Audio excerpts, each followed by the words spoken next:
আজকে হচ্ছে আমাদের এক্সেলের প্রথম ক্লাস। মাইক্রোসফট ওয়ার্ডে আমরা 1 থেকে 10টা ক্লাসের মধ্যে দিয়ে সম্পূর্ণ মাইক্রোসফট ওয়ার্ডটা করছি। আজকে এক্সেলের প্রথম ক্লাস, 1 থেকে 10টা ক্লাস হবে। 10টা ক্লাসের মধ্যে আমরা এক্সেলটা পরিপূর্ণ করব। যদি আমরা মনোযোগ সহকারে সবগুলা ক্লাস দেখতে পারি তাহলে এক্সেলের বেসিক থেকে যতগুলা কাজ আমাদের করতে হয় সব কাজই আমরা নিজেরাই করতে পারবো। তো এক্সেলের আইকন হচ্ছে এক্স, আমরা এক্সেলটা ওপেন করলাম। এটা হচ্ছে এক্সেলের হোম পেজ।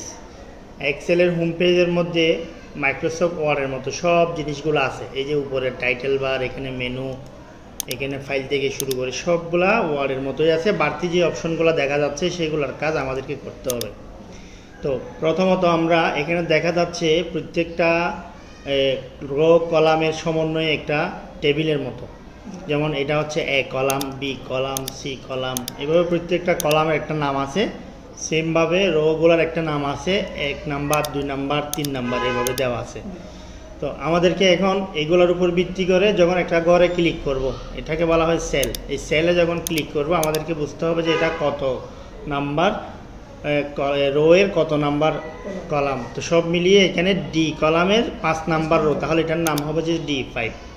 তাহলে এখানে আমি ক্লিক করলাম, এটা হচ্ছে B3, এটাতে ক্লিক করলাম, এটা J12 না, মানে J12 আমাদের বাংলা ভাষায়।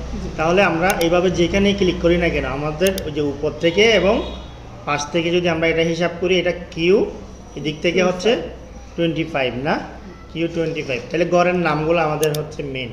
যে কোনো কাজ করার সময় আমাদেরকে গড়ের নামগুলো দিয়ে লিখতে হবে, সেজন্য গড়ের নামগুলো আমাদেরকে দেখে বুঝিয়ে ফেলতে হবে কোনটার নাম কি।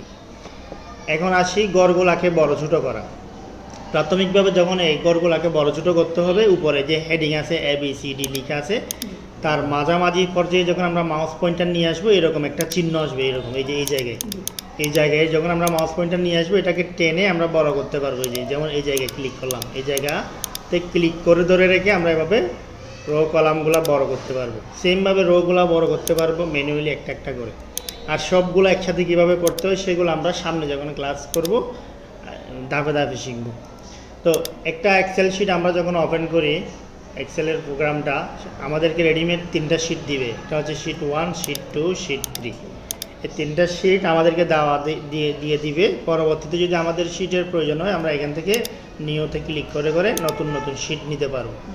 তো একটা শিটের মধ্যে অনেকগুলা রো কলাম আছে। আমাদের যদি এক্সেলের প্রথম ক্লাসে যে দেখি আপডেট ভার্সনগুলোতে এগুলোর অনেক পরিবর্তন আসে। এখানে বলা আছে যে মাইক্রোসফট এক্সেলের মধ্যে আমার যে ভার্সনটা আপডেট ভার্সন 2007 থেকে উপরে যেগুলো, সেইগুলাতে কলামের সংখ্যা হচ্ছে 16,384টি, আর রো এর সংখ্যা হচ্ছে 10,48,576 এটা এখানে লিখিত। তো আমাদের তো এগুলো লাগবে না, আমাদের আনলিমিটেড এখানে আছে। তো রো কলাম এখানে যত হাজার কোটি থাকুক না কেন, আমরা যতটুকু কাজ করব ততটুকুই আমাদের প্রিন্ট করতে হবে সম্পূর্ণ একটা মাঠ। ওই মাঠের মধ্যে আমরা যেখানে আমাদের কাজ হবে সেই জায়গাটাকে আমাদেরকে কাজ করতে হবে, সিলেক্ট করতে হবে, সেই জায়গাটাকে প্রিন্ট করতে হবে, ওই জায়গাটা নিয়ে আমাদের সব কিছু হবে। তো এখানে বিশাল একটা জায়গা, তো ওইগুলো আমাদের এই মুহূর্তে দরকার নেই। আমি এখন আছি 5 নাম্বার শিট, আমি 2 নাম্বারে যাই, 1, 2। তো প্রত্যেকটা শিটের আমরা একটা নাম দিতে পারবো, যেমন যে শিটের উপরে যদি আমরা ডাবল ক্লিক করি, শিট লেখা যেখানে আছে ওখানে যদি আমরা একসাথে ডাবল ক্লিক করি, এখানে একটা নাম লেখার অপশন আসবে। যেমন এটা আমি একটা নাম দিলাম স্যালারি, এভাবে করে নাম দিলাম। বা আমি যদি এটা জানুয়ারি ফেব্রুয়ারি হিসাব করি, যেমন প্রথমটার নাম দিলাম জানুয়ারি, এভাবে করে আমরা নাম লিখতে পারি। প্রত্যেকটা শিটের আমরা নাম দিতে পারি এইভাবে করে। তো এরপরে হচ্ছে যে আমাদের এখানে গড়গুলার নাম তো আমরা জানি না, প্রত্যেকটা গড়ের নাম তো আমরা জানি, এটা ইম্পর্টেন্ট। তো এখন আমরা এক্সেলে কিছু বাড়তি সুবিধা পাবো, সেটা হচ্ছে ফাইল মেনুর কাজগুলো সেম আগের মতো। এরপর থেকে হোম থেকে যে অপশনগুলো নতুন যুক্ত হয়েছে সেগুলো আমরা আজকে থেকে করব। এখানে আমরা কোনো একটা লেখাকে যখন লিখি, যেমন আমি এখানে জানুয়ারি লিখলাম, জানুয়ারি আমি একটু জুম করি, এই যে জানুয়ারি লিখলাম। জানুয়ারি লেখার পরে এখানে জানুয়ারিতে ক্লিক করার পরে আমার এই যে জানুয়ারি লেখাটা সিলেক্ট হয়ে গেছে। আমি যেখানে ক্লিক করতেছি সেই ঘরটা সিলেক্ট।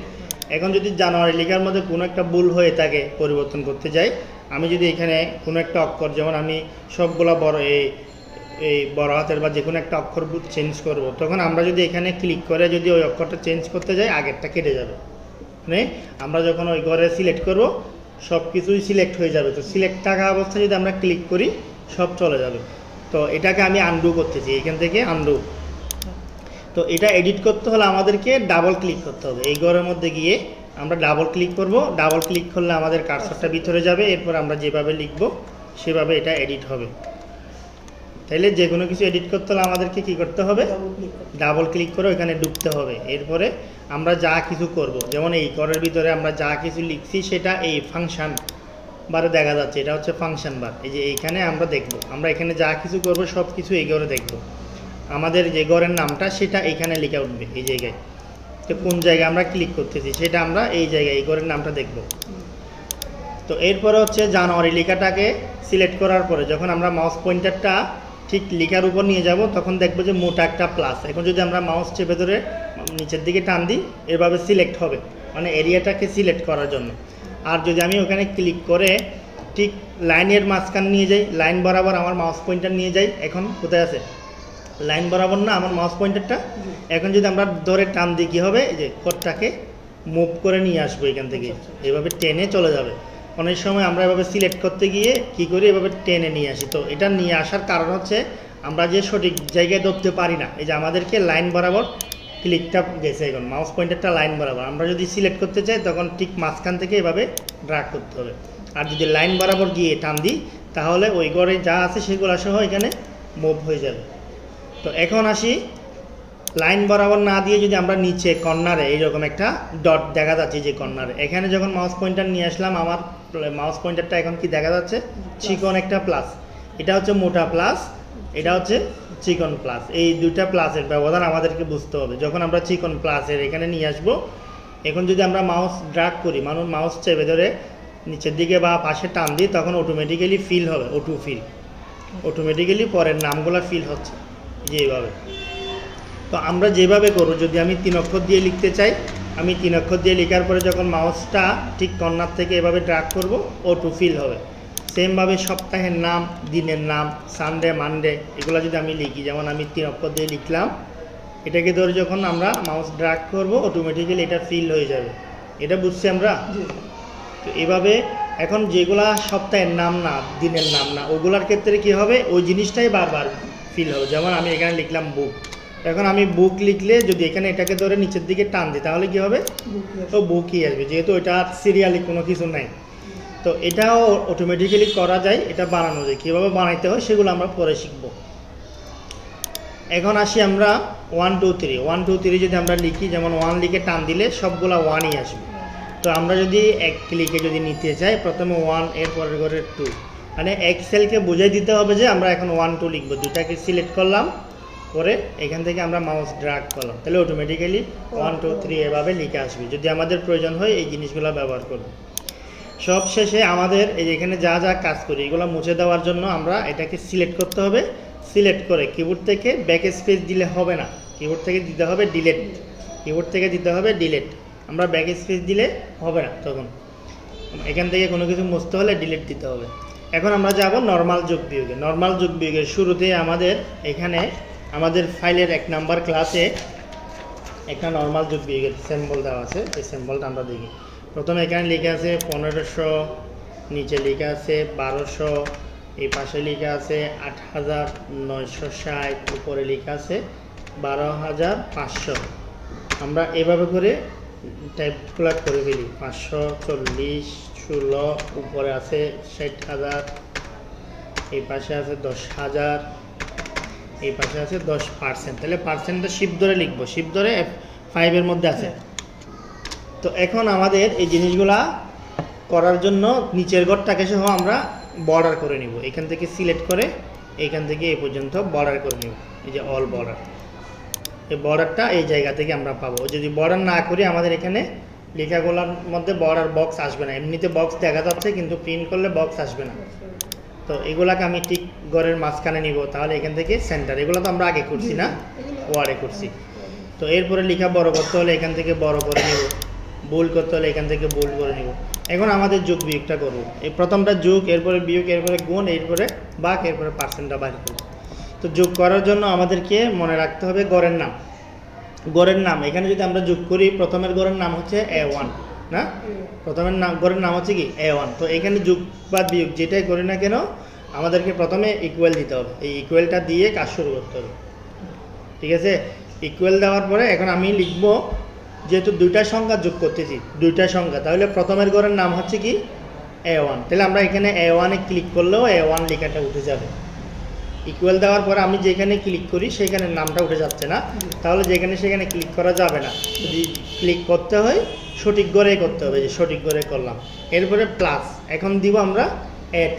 তাহলে আমি A2 লিখে দিলাম। ছোটো হাতের বড় হাতের হলে কোনো সমস্যা নেই, এটা বুঝছি। এটা দেওয়ার পরে আমরা কিবোর্ড থেকে এন্টার দিব, কিবোর্ড থেকে এন্টার। তাহলে এই যে দুটার যোগফল এখানে বের হয়ে যাবে। পরবর্তীতে যদি এই সংখ্যাগুলো পরিবর্তন করি আমরা, ওই যে যোগফলটাও পরিবর্তন হয়ে যাচ্ছে অটোমেটিক্যালি, যেহেতু আমরা গড়ের নাম দিয়ে কাজটা করছি।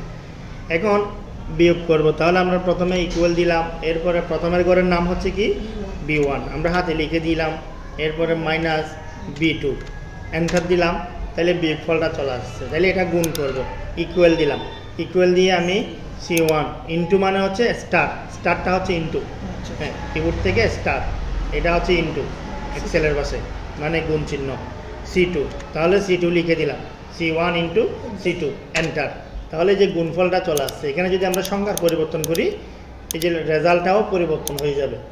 এরপর হচ্ছে আমরা যাব ভাগ করতে। তাহলে এখানে প্রথমে আমরা ইকুয়াল দিলাম, ইকুয়াল দেওয়ার পরে আমরা প্রথমত D1 বা D2, D1 বা D2, তো এইটা করার পরে এন্টার দিলাম, ভাগফল চলে আসছে। এখন এখানে পার্সেন্ট লেখা আছে, পার্সেন্টটা বাইর করার জন্য এখানে যেহেতু পার্সেন্ট লেখা আছে আমাদেরকে শুধু ইন্টু দিলে হবে, গুণ করলে এটার পার্সেন্টটা বাইর হবে। যেমন E1 ইন্টু E2, মানে এখানে যেহেতু পার্সেন্ট লেখা আছে E1 ইন্টু E2 দিলে এখানে 10,000 টাকা 10% কত 1,000 টাকা। নর্মালি বের করলে এটাই বের হবে না, ক্যালকুলেশন করলে আমরা, হ্যাঁ তাহলে এই যে এখানে চলে আসছে। এখানে যদি পার্সেন্ট পরিবর্তন করে দিই বা এখানে টাকার অ্যামাউন্ট পরিবর্তন করে দিই, এখানে 20,000 টাকা করে দিলাম, তাহলে এই যে ওই যে পার্সেন্টেজটাও পরিবর্তন হয়ে গেছে। এ হচ্ছে নর্মাল যোগ বিয়োগ। তাহলে দুই সংখ্যার মধ্যে যোগ বিয়োগ আমরা করলাম। এরপর আমরা ধাপে ধাপে যাব আর একটু বড়োর দিকে। এরপর আমাদের বড় অঙ্কতে যাব, এই যে সামারি ক্যালকুলেশন। এখানে অনেকগুলো সংখ্যা একসাথে যোগ করতে হলে তখন আমাদের কোন সূত্রটা ব্যবহার করতে হবে, সেক্ষেত্রে আমাদেরকে ভিন্ন সূত্র শিখতে হবে। সেই জন্য আমরা আরেকটা অঙ্ক ধরবো এখন। এই যে এটা হচ্ছে নর্মাল যোগ বিয়োগ, এটা আমরা বুঝছি তো, এটা যদি বুঝে থাকি তাহলে পরবর্তী সবগুলো আমরা বুঝতে পারবো। হ্যাঁ, তো এরপরে আমি পরবর্তী অঙ্কটা আমি একটা কাজ করি, পাশের শিটে গিয়ে এই শিটে গিয়ে আমরা করি এটা। তো এখানে আমরা না ধরে একটা কাজ করব, এই শিটটা এখানে আমাদের অঙ্কটা আমাদের ফাইল থেকে দেখে দেখে তুলতে হবে। আমি সময় সংক্ষেপ করার জন্য আমাদের আরেকটা ফাইল থেকে এটা নিয়ে আসি।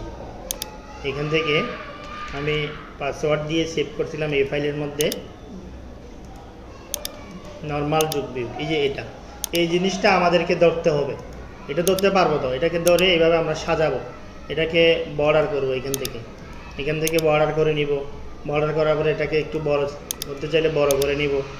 এই কাজটা আমাদের হচ্ছে দ্বিতীয় কাজ। প্রথমত নর্মাল যোগ বিয়োগ, এরপর এটা করবো। এটার মধ্যে প্রথম আমাদেরকে বলতেছে কি কতগুলো আইটেমের নাম লিখে আছে। এরপরে জানুয়ারি থেকে মে পর্যন্ত একটা হিসাব আছে। আমরা যদি এই জানুয়ারি থেকে মে পর্যন্তটা করতে পারি, জানুয়ারি থেকে ডিসেম্বর পর্যন্ত এটা একই নিয়ম হচ্ছে একটা, সবগুলোর ক্ষেত্রে নিয়ম একটাই। যদি আমরা 5 মাসের হিসাব বের করতে পারি, 10 মাসের হিসাব বের করতে পারবো না। হ্যাঁ, এখন আমরা টোটাল, ম্যাক্সিমাম, মিনিমাম এই জিনিসগুলো বাইর করবো। টোটাল মানে কি, এই সবগুলার যোগফল হচ্ছে টোটাল। এরপরে ম্যাক্সিমাম হচ্ছে এই সবগুলোর মধ্যে কোন সংখ্যাটা সবচেয়ে বড়, মানে আমাকে যদি বলা হয় আমাদের যে এই 5 মাসের মধ্যে কোন মাসে বেশি খরচ করছি সেই সংখ্যাটা বের করতে হবে, তখন আমাদেরকে ম্যাক্সিমামের সূত্রটা ব্যবহার করতে হবে।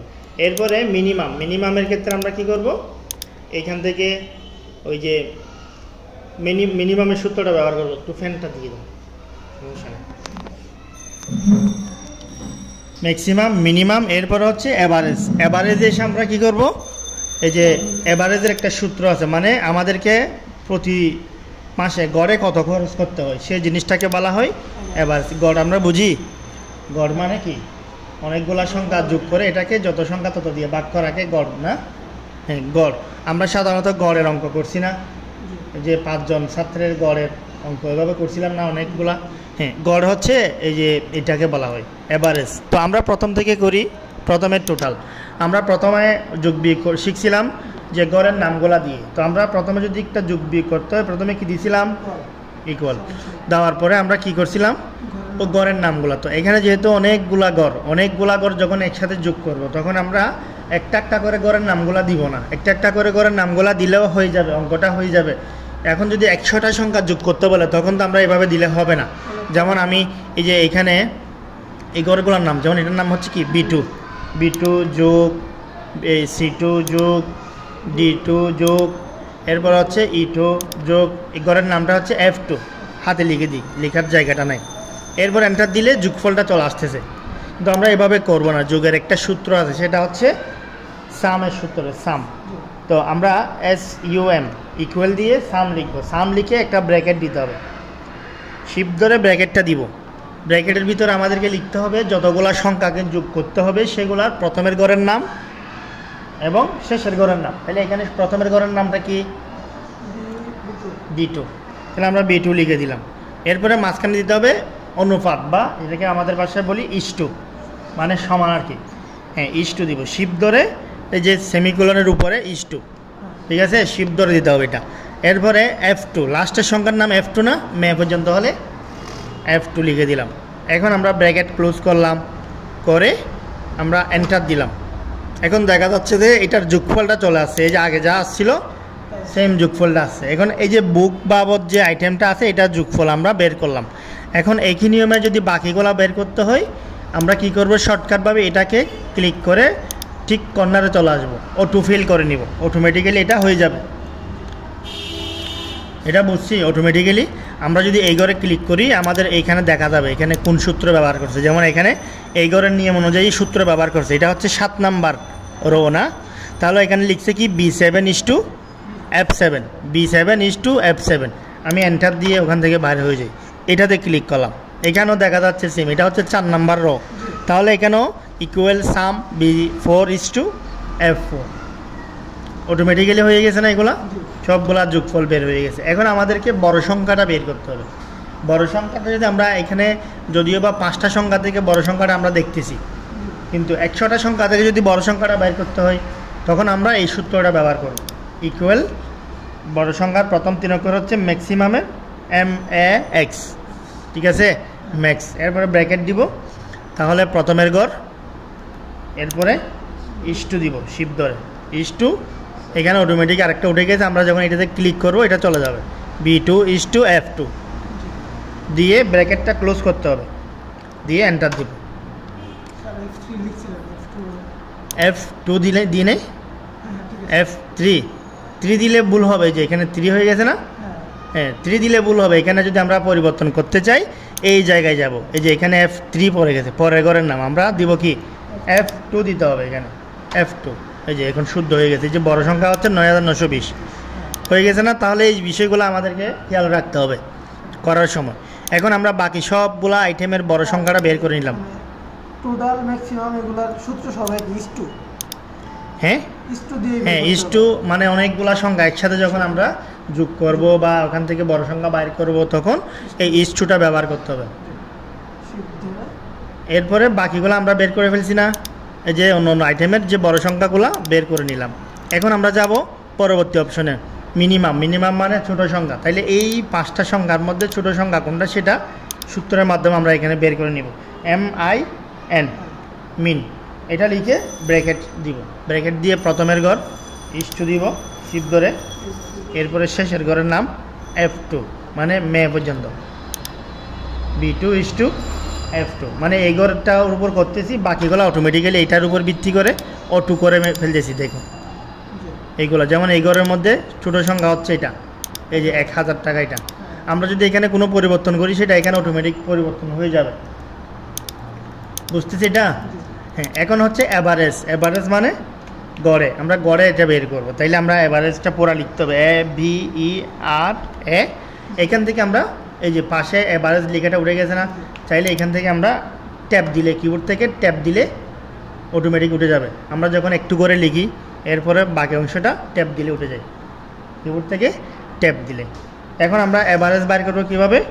আগের মতো যে সংখ্যাগুলোর মধ্য থেকে অ্যাভারেজ বাইর করবো, সেগুলোর মধ্যে প্রথমের ঘরের নাম ইস টু, শেষের ঘরের নাম কি F2 না, B2 ইস টু F2। বুঝতেছি নাকি? কোনো প্রশ্ন আছে? হ্যাঁ, তাহলে আমরা এই যেটা হচ্ছে অ্যাভারেজ, অ্যাভারেজে তাদের খরচ প্রতি মাসে যেটা খরচ হয় সেটা হচ্ছে এটা। এখন আমরা বাকিগুলা বের করে নিলাম। তাহলে প্রথমে করলাম আমরা একটা নর্মাল যোগ বিয়োগ, এটা হচ্ছে তার থেকে আরেকটু বড়। এর পরবর্তী ক্লাস আমরা এর থেকে আরেকটু বড় করব। তাহলে গাণিতিক যত ধরনের কাজ করতে হয় আমরা প্রথমে ছোট থেকে বড়র দিকে যাচ্ছি। এখন প্রথম ক্লাস আমরা এটুকু বুঝলাম, এটা যদি আমরা প্রথম ক্লাসটা বুঝে থাকি তাহলে পরবর্তী ক্লাসগুলো ইজিলি বুঝতে পারবো। এখানে প্রথম ক্লাস আমি বেশি কিছু দিই নাই, যে হোম পেজের একটু পরিচয় দিছি, এই ঘরগুলোকে বড় ছোটো করা শিখাইছি এবং এখানে বর্ডার করা শিখাইছি এখান থেকে। এরপরে যদি কালার করতে চাই এখান থেকে কালারও করতে পারি, এই যে এখানে আছে কালার দেওয়ার অপশন। এগুলো সাজানো গোছানোর কাজগুলো তো আমরা ওয়ারে করছি না, এগুলো এখান থেকে বোল্ড করা, ইতালিক করা, এগুলো আমরা নিজেরাই করে নেব, এগুলো আমি আর দেখাবো না। তো এইটা যখন আমরা এইগুলা করব না, এই বর্ডারগুলো যদি না করি তখন আমাদের প্রিন্টে বর্ডারগুলো আসবে না। যেমন এটাকে আমি বাদ দেব, বর্ডারগুলোকে সিলেক্ট করলাম, বর্ডারে গেলাম, এখান থেকে নো বর্ডার, তাহলে এখন বর্ডার আছে না। এখন যদি এটাকে প্রিন্ট করি, এই যে প্রিন্টে ক্লিক করলাম, এখানে বর্ডার আসতেছে, এই যে এটা হচ্ছে প্রিন্ট প্রিভিউ, মানে এখানে আসতেছে না মানে প্রিন্ট করলেও আসবে না। তো এখন আমরা বর্ডারটা দিয়ে দিব, এখান থেকে সিলেক্ট করলাম বর্ডার, অল বর্ডার। এটা হচ্ছে আমাদের এক্সেলের প্রথম ক্লাস। এটা যদি আমরা ভালোভাবে বুঝে থাকি তাহলে পরবর্তী ক্লাসগুলো আমরা ধাপে ধাপে বুঝতে পারবো। আশা করি ক্লিয়ার না? তাহলে আমরা প্রথম ক্লাসটা শেষ করতেছি।